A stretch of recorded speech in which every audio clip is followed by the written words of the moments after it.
By 2002, we wanted more visibility also because part of our operation was retail. So we started looking for a place. We found something appropriate on Satellite Road, and we acquired a sort of public presence. Until then, we were really just catering to projects that came to us through our architectural connections, but this was now more really getting into retail.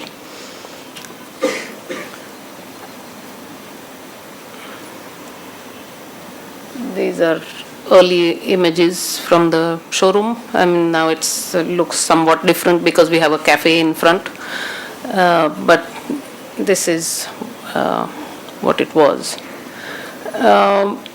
Then just as the container terminal project pushed us in, to get out of our basement and into the world, there are other projects that have drawn us in different directions and into developing furniture that we would not normally have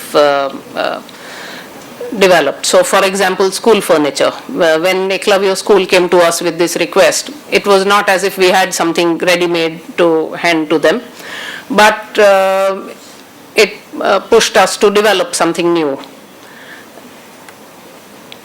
Am I overshooting the time? Okay, and let me know if I am. Okay, so these are some images from Eklavya School where over the years we've gone in, we've managed to develop a lot of school furniture, mainly because they kept coming back to us year after year with different requests.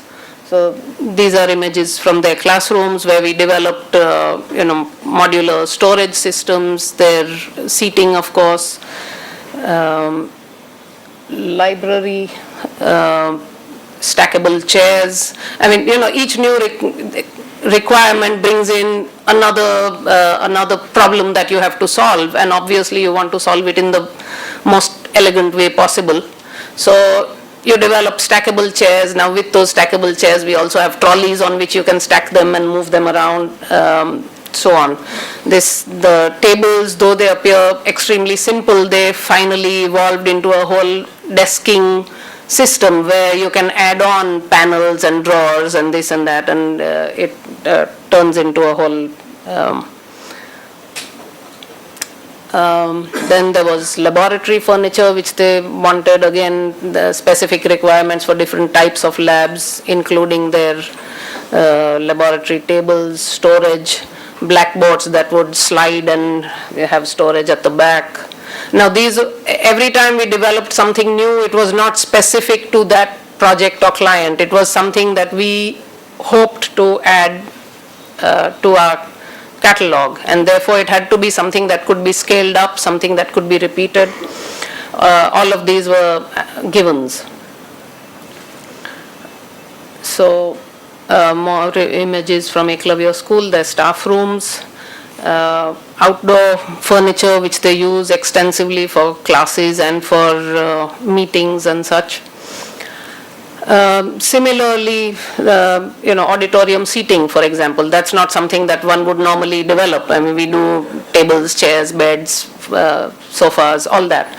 But when somebody came with something like this, yes, you get into that problem and try to solve it, and you come up with something.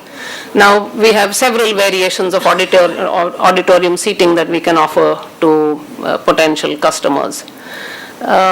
This, for example, I mean, this of course is the AMA auditorium, but we've also done a hall for Eklavya School where with fixed writing tablets. Now they were concerned about left-handed and right-handed students. So as you can see, the in the chairs on the end of each row had the tablets on the left, so that left-handed students could use those. So you need to get into a lot of detail, which is not something that every furniture retailer or every furniture producer even is willing to get into. So that again is something that's sort of given us an edge in the, at least in the local market. So by 2007, it was time, we felt we were ready to build our own workshop. We managed to locate land somewhere on the Sanand highway, and this is our group at the time.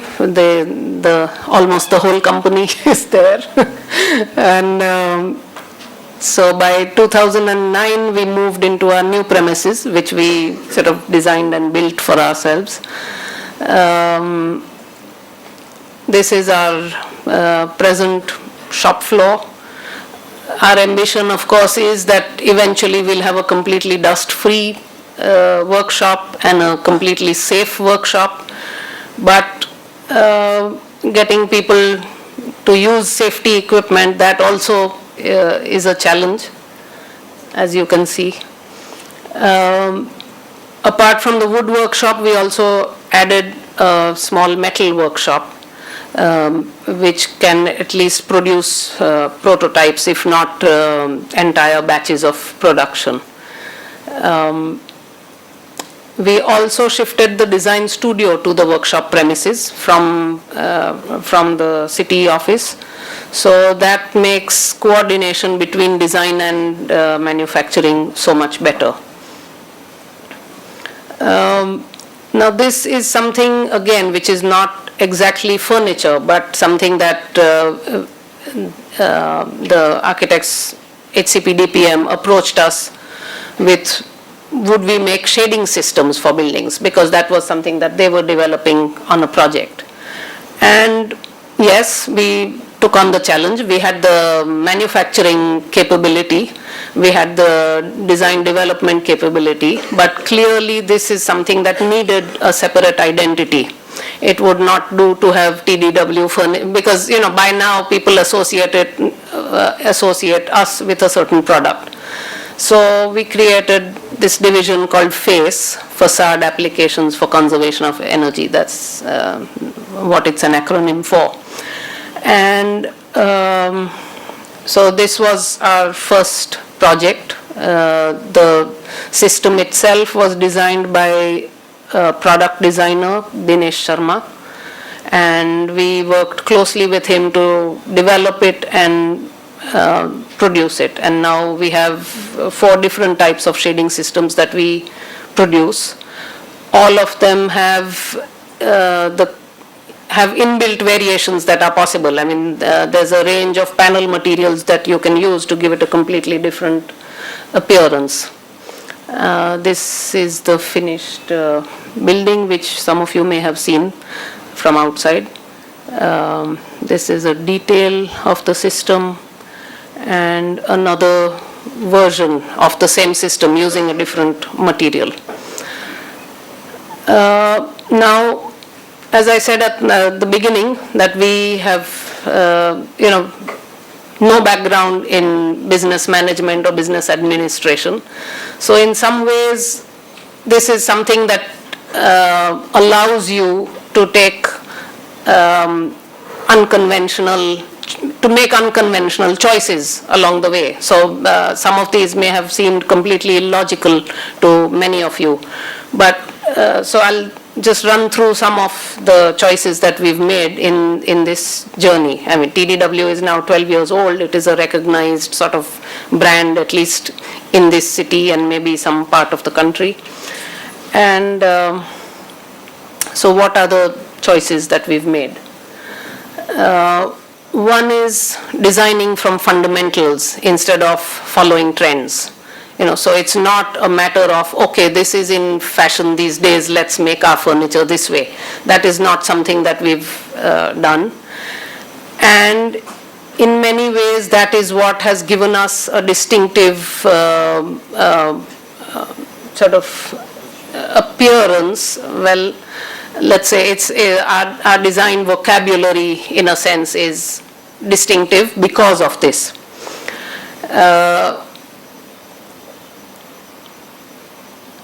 I mean, any design problem can be resolved in a sort of simple and elegant way, and even the ornamentation, or as you may call it, it comes from the way you detail the furniture. So the joints, the hardware that you use, that is what finally is gives beauty to the project, to the product. The other thing we've sort of stuck to is sort of gradual and incremental growth. We haven't made the kind of leaps that would seem logical, that beyond a point you want to sort of expand your business, you need to make a big investment and do that. What this gradual growth has given us is the freedom to experiment whenever we want to. For example, and this shows an example for, we were developing some dining hall furniture for one of the Aga Khan academies in Mombasa. The only reason that we could do that was because we were small and flexible. So, we worked out the prototypes, we would mail images to them, work back and forth with the client. And so this is the final product which we were able to make and then ship out, various quantities of these which we could ship out to them. So that is another thing. The other thing we have done is to keep our focus restricted on design, production, and retail of furniture.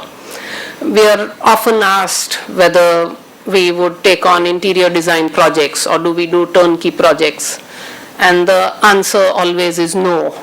The reason being not that we are incapable of doing them, but because there's an inherent contradiction between the two. An interior design project always requires something new. Production requires that you repeat you should be able to repeat the project sufficiently to be able to really refine it, really improve it, and have all your details standardized and all your systems in place. So that is why we don't do interiors or turnkey projects. The other thing, which I'm not sure whether you can even call this a strategy, is that almost all of our marketing has been just word of mouth. It is, satisfied customers recommending us to other customers and coming back to, buy things from us repeatedly. So this is what we have done so far, and I look forward to your comments. Thank you very much.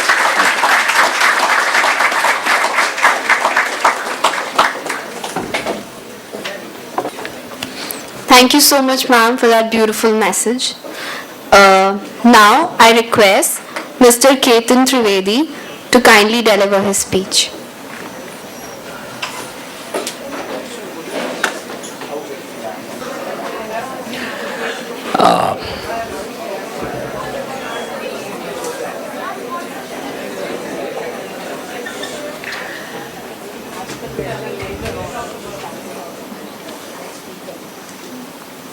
Okay, first things first, thank you so much, Keshav, Mrs. Trivedi, for this opportunity.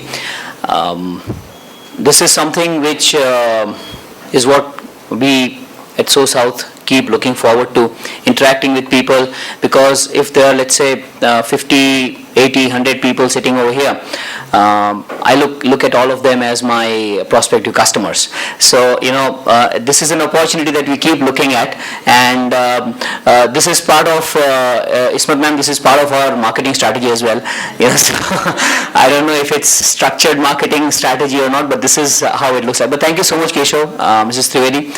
Wonderful of you to have given me this opportunity.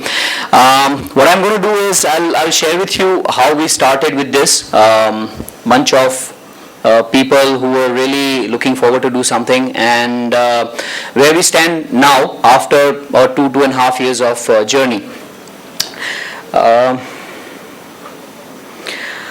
But basically, if you ask me, we're basically foodies, so there's going to be a lot of stuff which will come here. I'll keep sharing it with you in simple words. We are foodies, we like food, and